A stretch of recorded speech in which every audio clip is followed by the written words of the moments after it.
The rain on the planet didn't wash things clean, it made them sticky. The water was thick and gray, falling from yellow clouds that blocked out the stars. It was a heavy, miserable rain that smelled like old metal and rotting plants. Mark stood under the small overhang of the bunker entrance, wiping a rag over his face. The rag came away gray. He looked out at the valley. In the distance, the shapes of massive, dead trees looked like skeletons reaching up. This world was not kind to life, but the people living here were tough. They had to be tough. Mark checked the scanner on his wrist. The small screen flickered with a weak green light. It was old tech, patched together so many times it barely worked. But it was showing a signal. It was a faint beep, coming from the direction of the black rocks. It was not a sound from the local animals. The local animals hissed or clicked, they did not beep electronic pulses. "Is it working?" a voice asked from behind him. Mark turned to see Anna. She was wiping grease off her hands with a dirty rag. She looked tired, like everyone else in the settlement, but her eyes were sharp.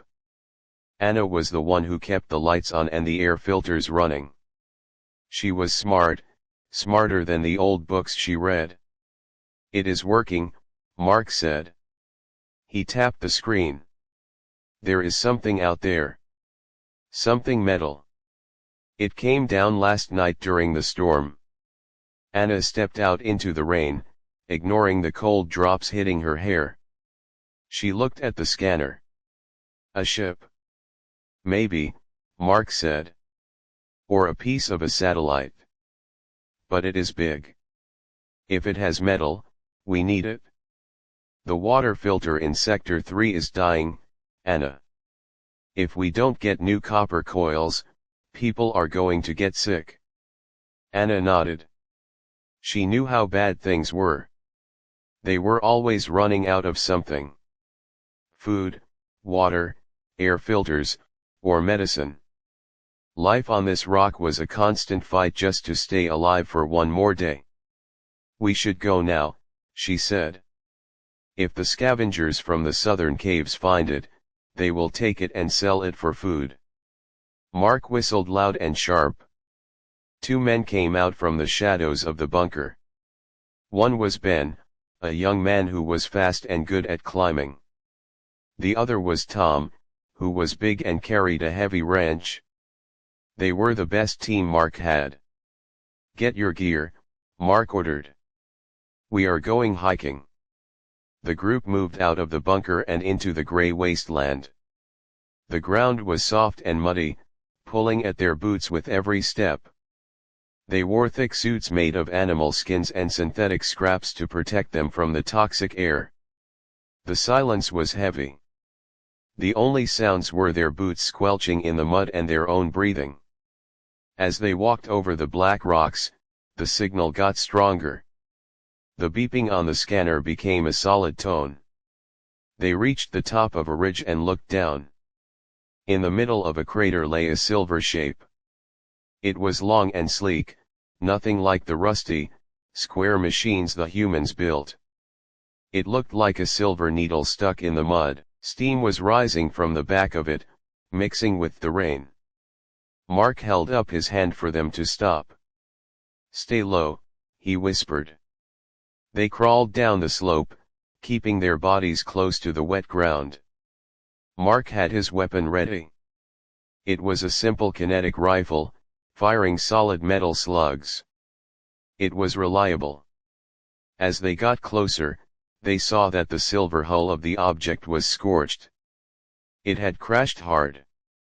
There was a hole in the side of the ship. It was not a rip from the crash, but a clean cut. Something had gotten out. "Look there," Ben whispered, pointing near the tail of the ship.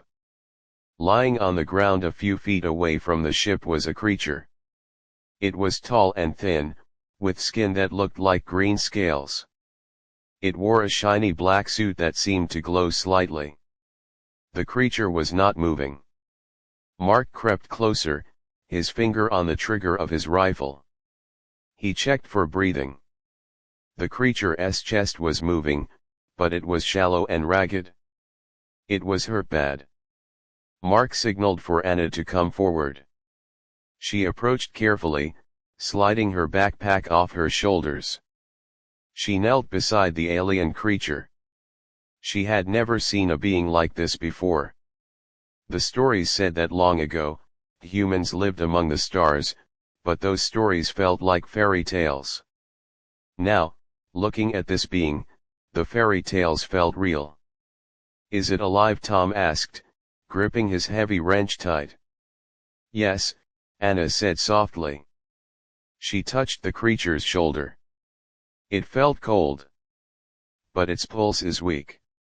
Suddenly, the creature's eyes snapped open.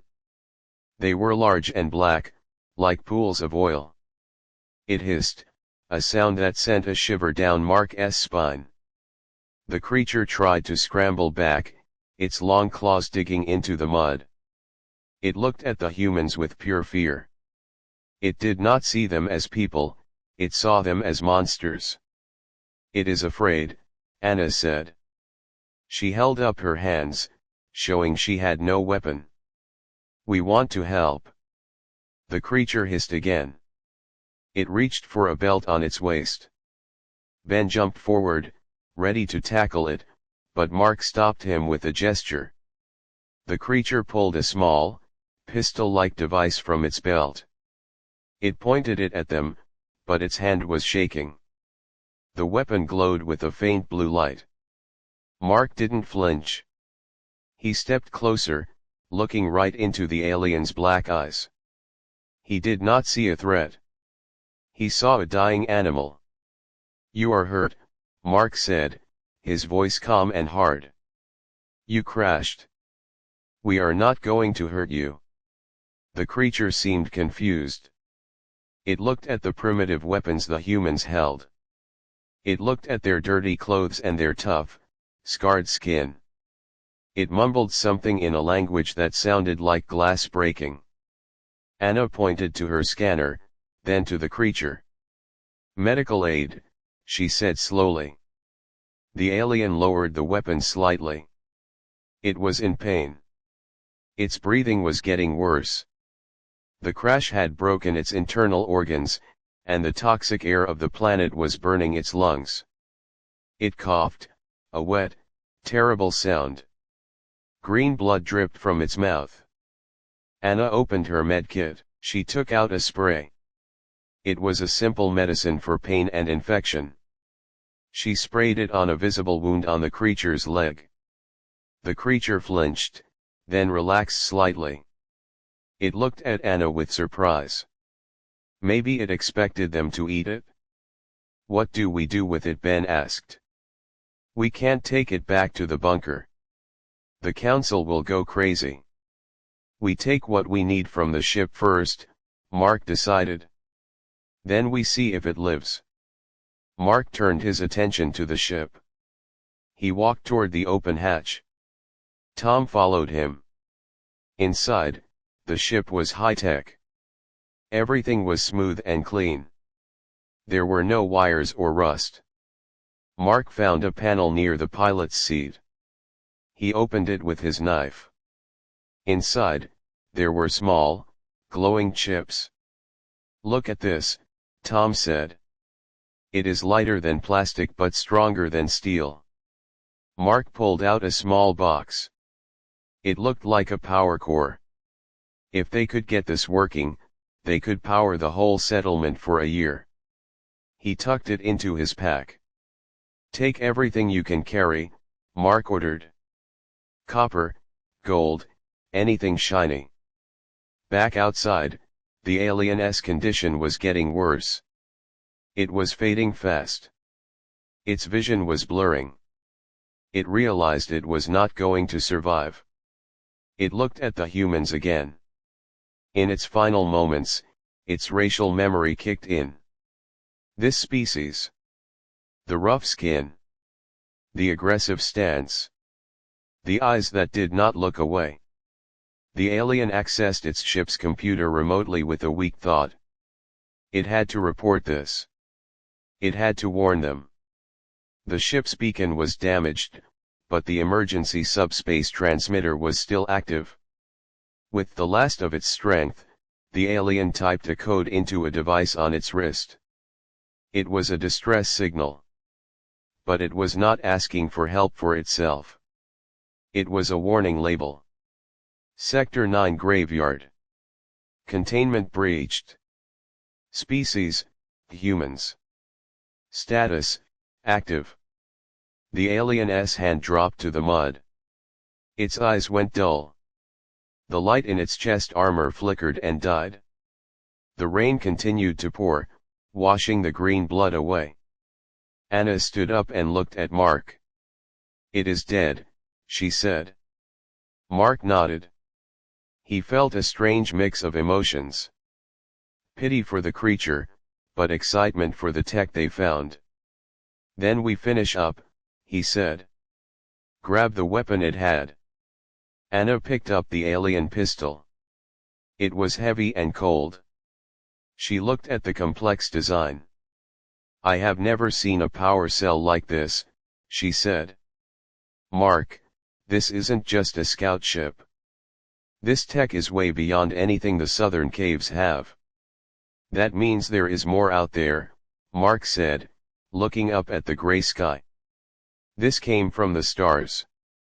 If this could get here, maybe we can find a way to get there." They stripped the ship of anything valuable. They took the power core, the navigational computer, and the strange metal panels. They worked fast, ignoring the rain and the cold. They were used to hard work. When they were done, they headed back to the bunker. The walk back was harder because they were carrying heavy loads, but their spirits were higher. They had a chance now. The tech Anna found could change everything. But thousands of light years away, in a clean, bright station orbiting a blue star, a red light began to flash on a console. A VEX operator looked at the screen. The message was short. The operator froze. He called for his commander. The silence of the galaxy was broken. The exile was over. They had forgotten about the danger in the dark, but now, the beacon had sung. Mark and his team did not know what they had done. They just knew they had a bag full of tech that would keep their air clean for another month. They were survivors. And as they walked through the mud, they did not know that they were about to become the most feared beings in the universe. For now, they were just 4 people walking home in the rain, happy to be alive. The silence of space was broken by a scream that no human could hear, but every machine felt. High above the gray clouds of the prison planet, satellites that had been dormant for centuries suddenly switched their sensors from passive to active. The VEX operator on the border station stared at his screen with horror. The code he received was simple, but it carried the weight of 1,000 years of fear. It was an ancient emergency protocol, one that every guard was taught to dread on their first day of training. It meant that the lock on the cage had been picked. Inside the settlement, the mood was electric. The bunker, usually a place of shadows and quiet whispers, was buzzing with noise. Mark stood on a metal crate in the central hall. Around him, the entire population of the settlement, nearly 300 people, pressed in close. They were looking at the table in front of him. On the table sat the alien power core, the silver metal panels, and the energy pistol. But the main attraction was the navigational computer Anna had managed to boot up. It projected a hologram into the dusty air. It was a map of the galaxy. It showed thousands of stars, connected by lines of light. The people of the settlement had never seen anything so beautiful. They only knew their own gray sky and the mud. "We are not alone," Mark said, his voice booming over the murmurs of the crowd. "They have been hiding the stars from us. But we found them. Anna stepped forward. She pointed to a small dot on the very edge of the map, far away from the bright center. That is us, she said. This data says this planet is a restricted zone. It calls us a biological hazard.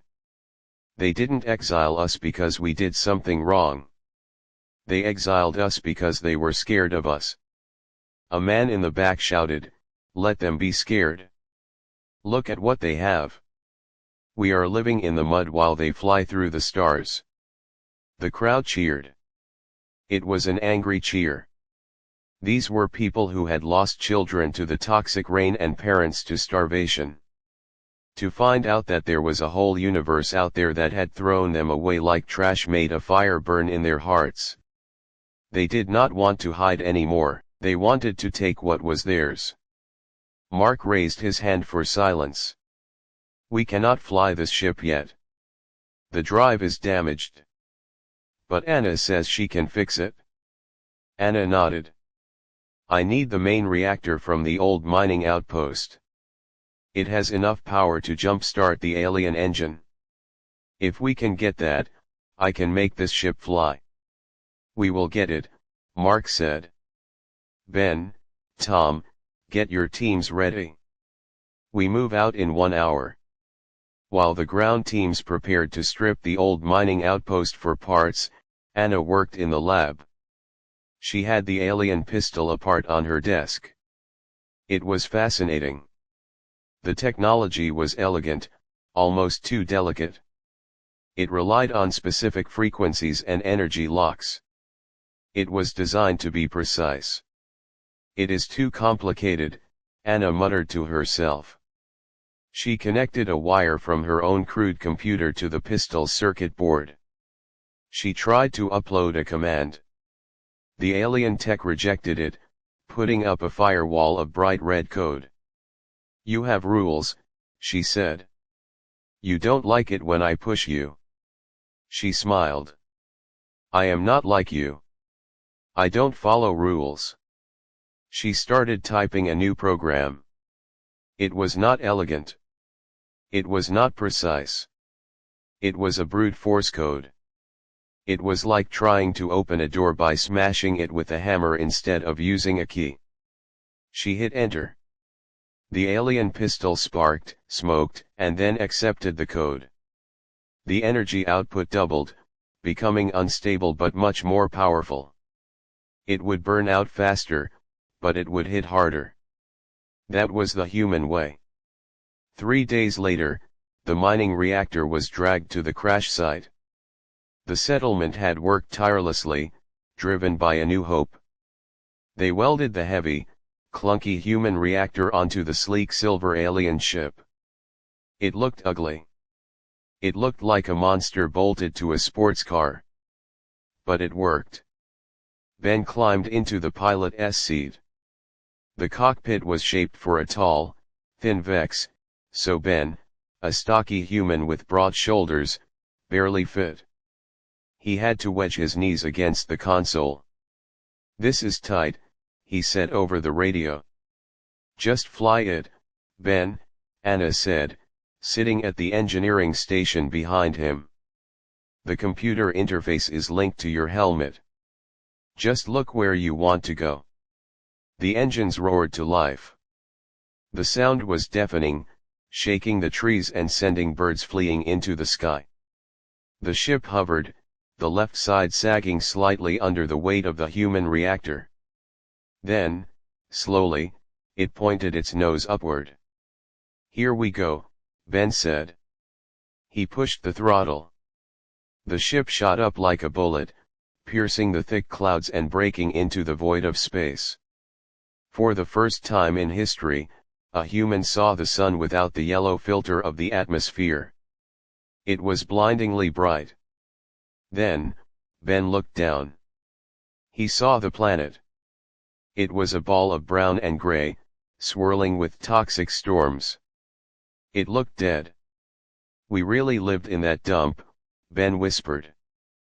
"Focus, Ben," Mark's voice came over the comms. He was watching from the ground. "Scan the orbit." Ben touched the controls. The radar screen filled with red dots. "Oh no," Ben said, "we have company." Floating above the planet were 5 massive black shapes. They were automated dreadnoughts, sent by the galactic hegemony to wipe out the infection. The Vex operator had done his job well. The Purge fleet had arrived. The dreadnoughts locked onto the human ship. They fired beams of pure plasma. The beams moved fast, but Ben moved faster.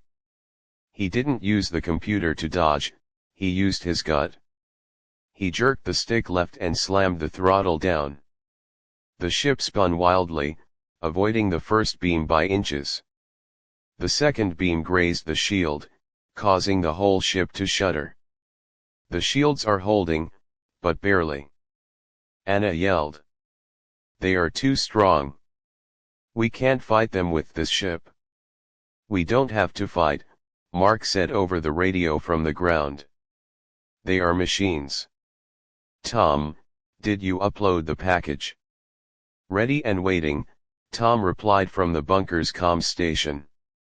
"Ben, get close to the lead ship," Mark ordered. "Anna, plug Tom's virus into the main emitter." The alien ship had a communication array used to talk to other ships. Anna rewired it on the fly, connecting it to the crude computer terminal she had brought on board. "Linking up now?" she shouted. "Tom, send it." Tom hit the enter key back in the bunker. A stream of data shot out from the human ship, aiming straight for the dreadnoughts.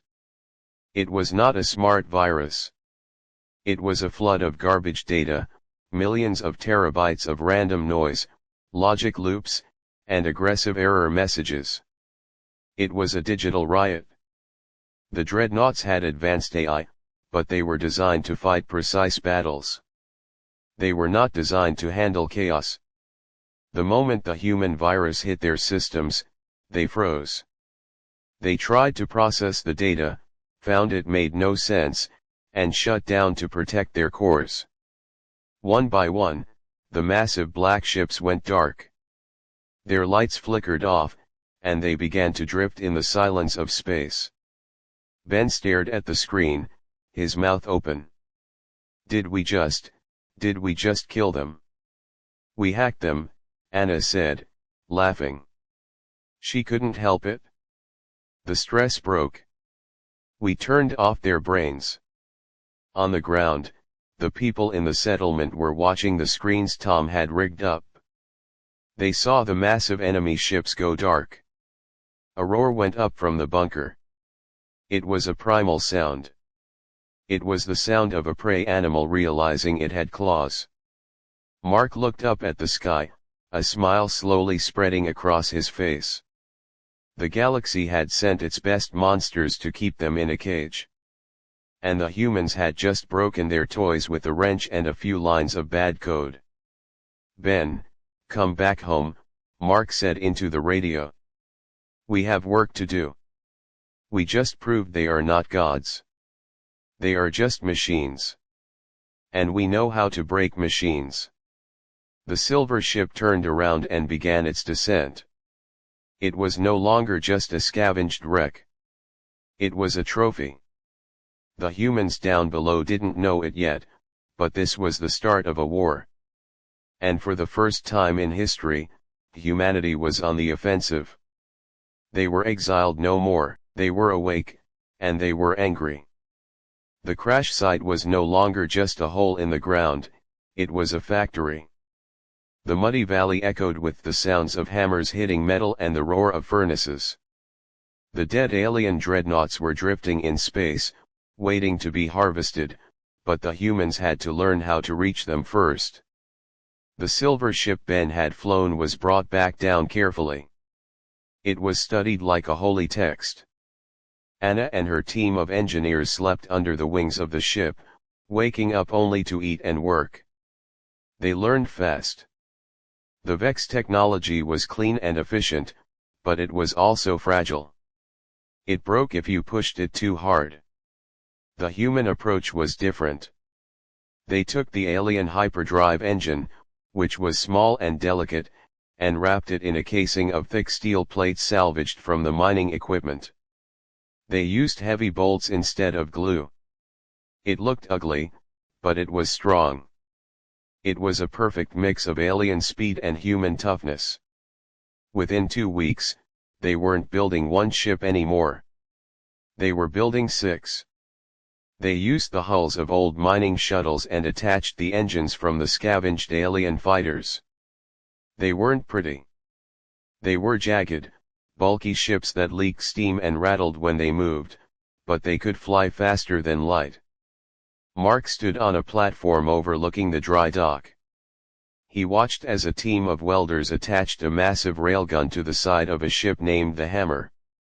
The weapon was designed by Tom, who found that the Vex energy shields stopped energy blasts, but they were weak against heavy, physical objects moving very fast. The railgun used simple magnets to fire a chunk of metal the size of a car at incredible speed. It was brutal and simple. "Are we ready?" Mark asked, walking up to Tom. Tom wiped sweat from his forehead. He looked tired, but his eyes were bright. "The fleet is ready, Mark. We have 6 ships capable of flight. The pilots are nervous, but they are ready to follow you." Sarah walked up to them. She was holding a tablet. She had become the link between the technical team and the ground forces. "I have been monitoring the alien communication channels," she said. "The hegemony is confused. They know the Purge fleet went silent, but they don't know why. They think it was a mechanical failure. They are sending a science vessel to investigate." Mark nodded. "Good. We take that vessel. Then we take their charts." The fleet launched at dawn. 6 ships, painted in the gray and brown colors of the planet, rose into the sky. They did not fly in the smooth, graceful curves of the Vex ships. They flew aggressively, like a pack of wolves chasing prey. Ben led the way in the Phoenix, the original silver ship. Mark was on the bridge of the Hammer, a massive converted hauler that served as the flagship. They broke through the atmosphere and found the silence of space waiting for them. The dead dreadnoughts were still there, floating like ghosts. "Teams 1 and 2, secure the dreadnoughts," Mark ordered over the radio. "Strip them of everything useful. Bring the power cells back to the surface." "And us?" Ben asked. "We go find that science vessel," Mark said. They flew toward the edge of the system, where the alien chart said a border station was located. The human ships moved quickly, their engines pushing them hard. When they arrived at the station, the aliens were not expecting a fight. The station was a civilian outpost, lightly armed. They saw the human ships on their radar and assumed they were Vex patrol ships coming to help with the malfunction. The station opened a communication channel. "Unidentified patrol, this is Border Station Alpha. Please identify your..." Mark cut them off. "This is Mark of Earth. Surrender or be destroyed." There was a long pause. The voice that came back was confused. "Earth the myth, this is a joke, patrol. Identify your commander. Target their weapons array," Mark told Tom. "Fire." The railgun on the Hammer spun up. There was no laser beam, no bright flash of light. Just a thud that shook the entire ship. A solid metal slug slammed into the side of the space station. It punched through the shields like they were made of paper and tore through the station's lower decks.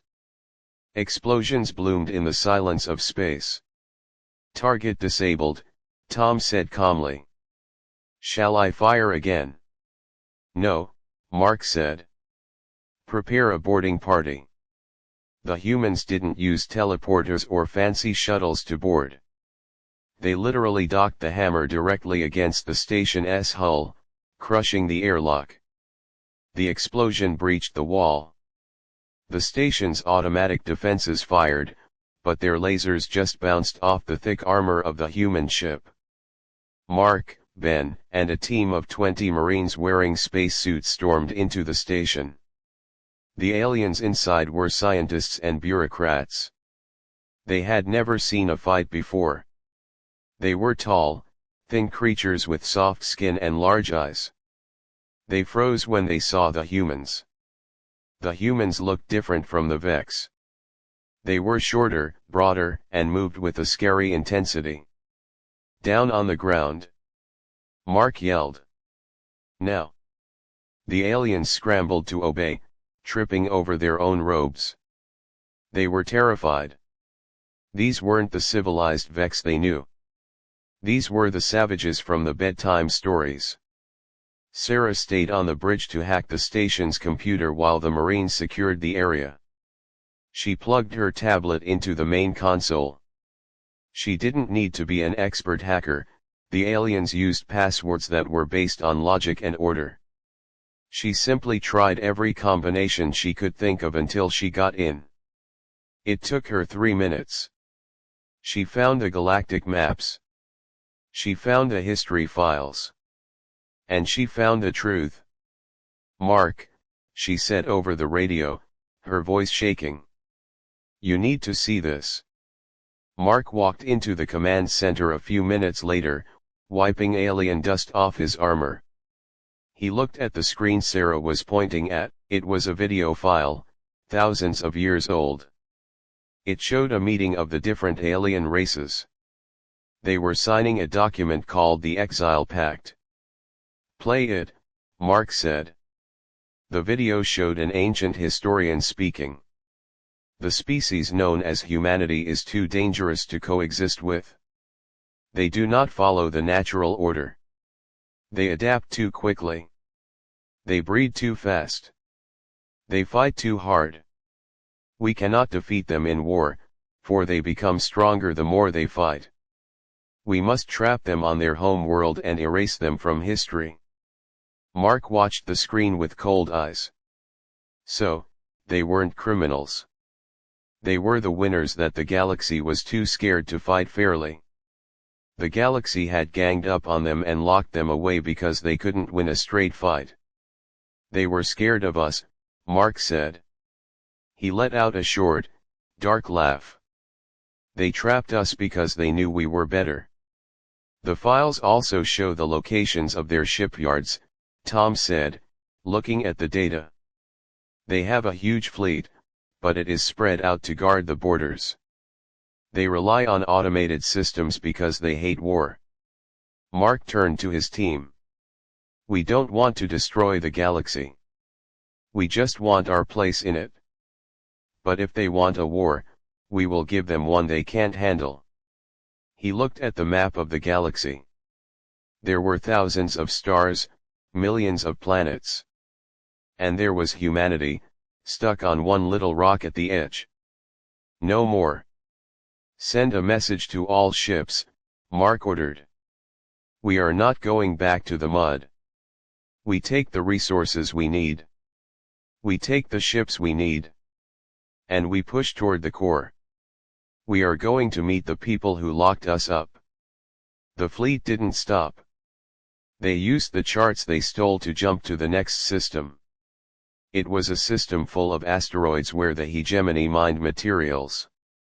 The human ships dropped out of light speed right in the middle of the mining operation. The miners tried to run, but the hammer and its sisters were too fast. They didn't destroy the ships, they captured them. They forced the alien crews to teach them how to operate the advanced mining equipment. They took the fuel and the metal. They learned the alien language from the prisoners. The galaxy was vast, but it was about to realize that the corner it had pushed humanity into was not a grave. It was a forge. And the metal had been tempered by the fire and was now ready to break the galaxy. Mark sat in the captain's chair, watching the stars streak by on the view screen. He thought about the gray rain on the prison planet. He thought about the struggle to survive. It was all over now. The fear was gone. The galaxy had forgotten about the monsters they created, thinking they would die out in the dark. They were wrong. Humans thrive in the dark. The blitzkrieg of soul had begun, and the stars would never be the same. The news of the raids traveled faster than light ships. The stories changed as they passed from one alien species to another. Some said it was a plague of mechanical ghosts, others said it was a demonic army from the dark void. But the leaders of the galactic hegemony knew the truth. They looked at the old, dusty files marked humanity and felt a fear that froze their blood. The prison was broken. The inmates were free. Deep in the center of Vex space, the Vex home world was a fortress. It was not a soft place of green fields and cities made of glass. It was a planet covered in thick metal armor and protected by an energy shield that glowed purple in the dark. It was the strongest military base in the sector. The Vex commander, General Kale, stood on the bridge of his flagship, the Iron Scale. He was a tall reptilian figure with scars running down his green face. He had fought pirates and rebels, but he had never fought humans. "They are coming," his second-in-command said, his voice shaking. "Our scouts saw their fleet near the asteroid belt." General Kale looked at the tactical map. The red dots representing the human fleet were moving fast. They didn't fly in formation. They swarmed like angry bees. "Do not panic," Kale hissed. "They are primitives. They have stolen our ships, but they do not know how to fight. They have no discipline. We will trap them in the nebula and destroy them." Kale did not understand. He thought like a Vex. He thought about lines, plans, and logic. He did not know that humanity had spent thousands of years fighting for survival on a death planet. They didn't fight with logic, they fought with instinct. On the bridge of the Hammer, Mark looked at the holographic map of the Vex system. There were thousands of enemy ships guarding the planet. The human fleet was outnumbered 10 to 1. "It looks like a suicide mission," Ben said, sitting in the pilot's seat. He spun a coin between his fingers, a nervous habit. "There are too many of them." "They have too many ships," Mark corrected him. "But look at their deployment. They are guarding the main lanes. They think we will attack the front door." Anna walked onto the bridge. She looked exhausted, but she was holding a small silver device. It was the weapon she had been working on since they left the prison planet. "I finished the resonance emitter," she said. "But it is not fully tested. It might kill us too." "We don't have a choice," Mark said. "What does it do?" "The Vex and the other aliens have a very specific biological structure," Anna explained quickly. "Their nervous systems operate on a frequency similar to old Earth radio waves. This device sends out a pulse that disrupts that frequency. It basically shuts down their brain and motor functions for a few minutes. It is like a stun gun for a whole planet." "And us?" Mark asked. "Humanity is messy," Anna said with a small smile. "Our DNA is mixed. We have adapted to so many environments that our biology is resistant to specific frequencies. It will just give us a bad headache." Mark nodded. "Get it ready.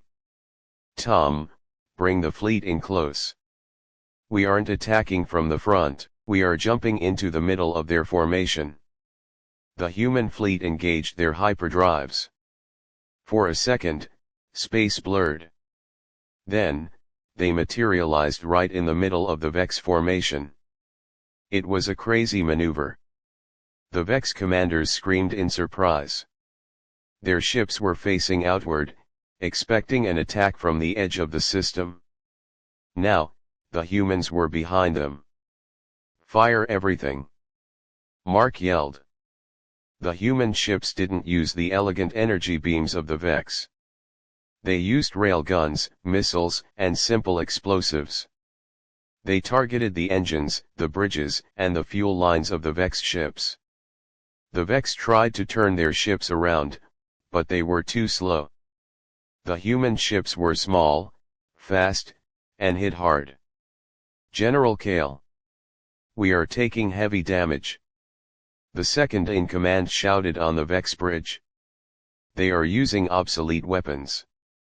Railguns who uses metal slugs anymore. They are adapting, Kale growled, his claws digging into the console. Launch the fighters. Focus fire on the lead human ship. The space battle was intense.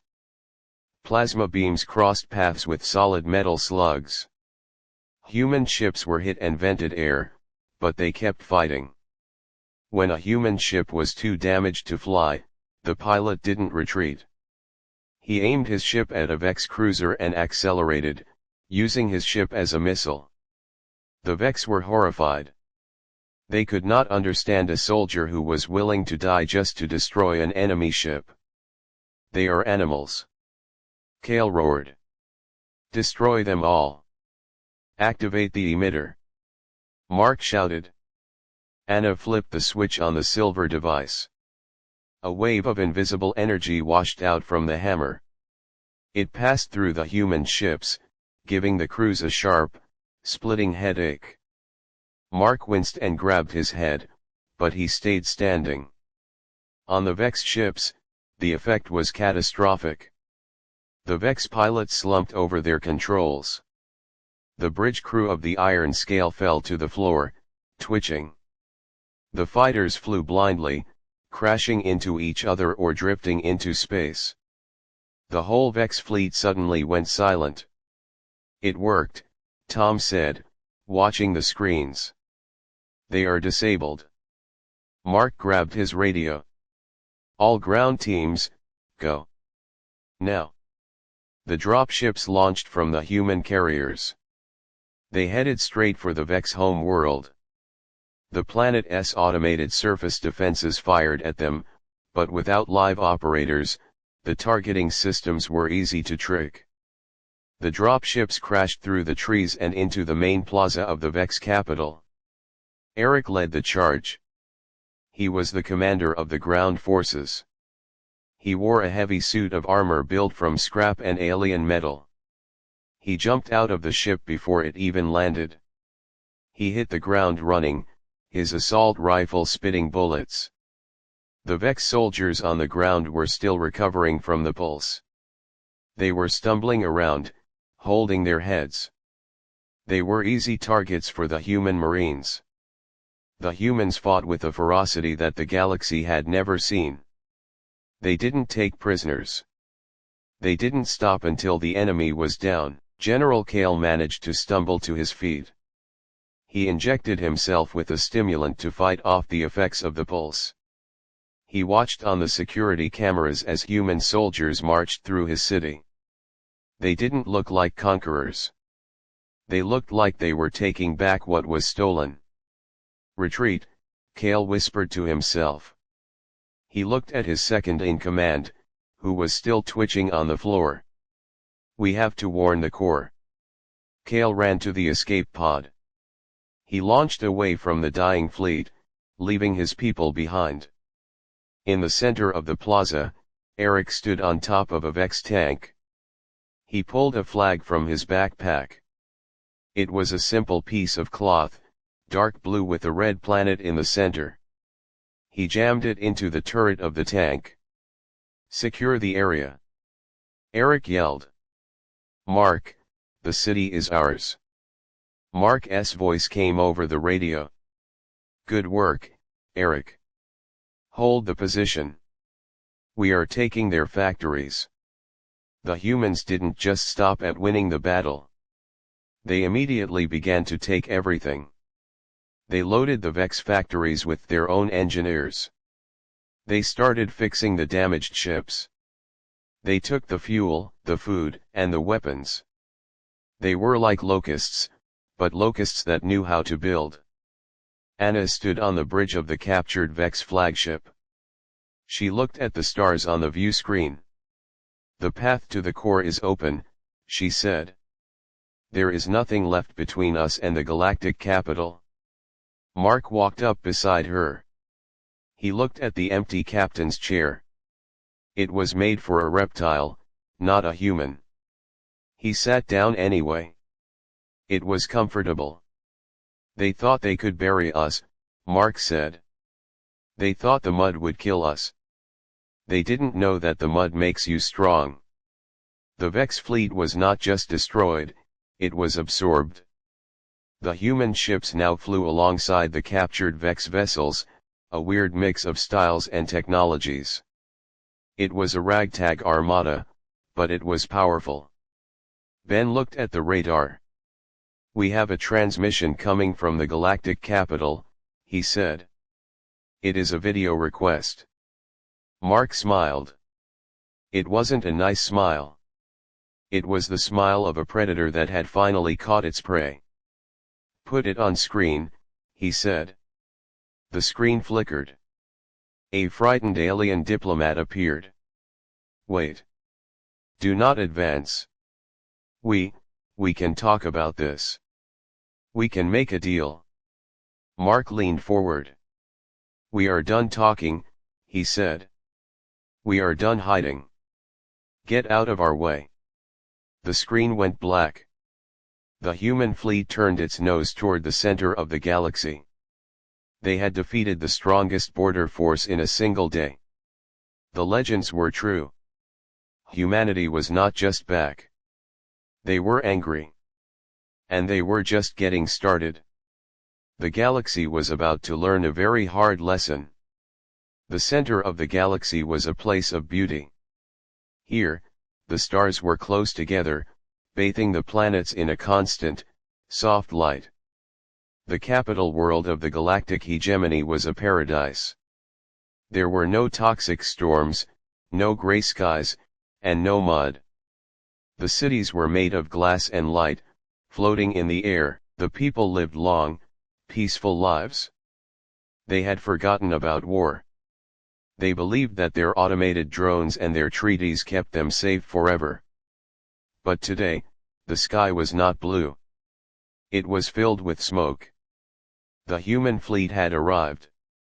They did not come to talk. They came to dominate. The Armada, now a mix of human scrap heaps and captured Vex dreadnoughts, sat in orbit around the planet. The shields of the capital flickered and died under the constant bombardment of human railguns. The great city lights were going out, section by section. Inside the grand hall of the council, the mood was panic. The council chamber was a massive room with a high ceiling made of crystal. The leaders of 100 different species sat in floating chairs, hovering in a circle. They were screaming at each other. "The shields are failing." A tall, thin alien cried out. "Why are our drones not shooting back? The humans have hacked them." Another alien shouted, waving his forearms in the air. "They turn our own weapons against us. It is chaos." The main doors at the end of the hall exploded inward. The blast knocked the guards off their feet. Smoke filled the room. Through the dust walked the humans. They did not wear the elegant silk robes of the counselors. They wore heavy armor, scarred by battle. They carried crude, loud weapons. At the front walked Mark. His boots thudded loudly on the polished glass floor. He was followed by Tom, who carried a massive heavy gun, and Anna, who looked at the alien technology with cold interest. Behind them were Ben, Eric, and Sarah. The council fell silent. They stared at the invaders. They saw the scars on the humans' faces and the look in their eyes. It was a look of absolute certainty. These were beings who had survived hell and walked out. You cannot be here," the president of the council said. He was a small, blue creature with a large head. This is a violation of the Galactic Peace Treaty. Mark walked up to the center of the circle. He looked around at the alien leaders. "We are not here to sign a treaty," Mark said. His voice echoed in the large room. "We are here to change the deal." "You are savages," the president spat, trying to sound brave. "You are animals. You were exiled for your own good." Anna stepped forward. She held a tablet in her hand. She tossed it onto the president's desk. "We read your history files," she said. "You didn't exile us because we were bad. You exiled us because you were scared. You knew that if we stayed, we would beat you. So you locked us in a cage and hoped we would die. We offered you mercy." The president shouted. "You offered us a grave," Mark said softly. "We crawled out of it. And now we are back." The room was tense. The guards aimed their weapons, but they were trembling. They knew the reputation of these space devils. Tom raised his heavy gun and pointed it at the president's head. The president squeaked and covered his face. "Wait!" A voice yelled from the side. It was General Kale, the Vex commander who had escaped the battle. He was wounded, leaning on a cane. He limped into the circle. "Do not shoot. You cannot just rule by force. The galaxy is vast. You will be destroyed if you try to hold it all." Mark looked at Kale. "We don't want to destroy everything. We just want what we need. You have plenty. We have nothing. We are going to take the excess." "Take?" Kale asked. "You are thieves." "We are survivors," Mark corrected him. "Here is how it is going to be. The hegemony is over. We are taking control of the council. You will keep your governments, and you will keep your lives. But you will pay a tax." "A tax?" the president asked, lowering his hand slightly. "Resources," Tom said. "Ships. Fuel. Food. Technology. You will give it to us. And you will help us fix Earth. You turned our home into a junkyard. You are going to help us make it a paradise." "Or what?" Kale challenged. Mark looked at Tom. Tom smiled and pulled a device from his pocket. It was a detonator. "We have placed charges on your atmosphere processors," Tom lied. He didn't actually have charges on the processors, but the aliens didn't know that. "If we don't get what we want, we turn this city into a tomb. Just like you tried to do to us." The aliens looked at each other. They realized these humans were crazy enough to do it. They didn't value their own lives enough to care about dying. That made them the most dangerous enemy in the universe. The president slumped in his chair. He felt old. "We agree," he whispered. "We will pay the tax." Mark nodded. "Good. Sarah, find a desk. Start making a list." Sarah stepped forward, her fingers already flying over her tablet. "I want the output of the 3 largest mining colonies by tomorrow morning," she said. "And don't try to hide anything." The realization washed over the council. They were not the masters anymore. They were the subjects. The humans were rough, loud, and rude, but they were strong. The galaxy had become soft and lazy. It needed a ruler who was not afraid to get their hands dirty. Weeks passed. The changes on the capital world were strange. The human soldiers walked the streets of the glass cities. They drank in the alien bars and told stories that made the locals hide under the tables. But the factories were working again. The ships were flying. Resources were flowing out to the edge of the galaxy. Mark stood on the balcony of the council tower. The wind blew through his hair. He looked up at the sky. It was night now, and the stars were bright.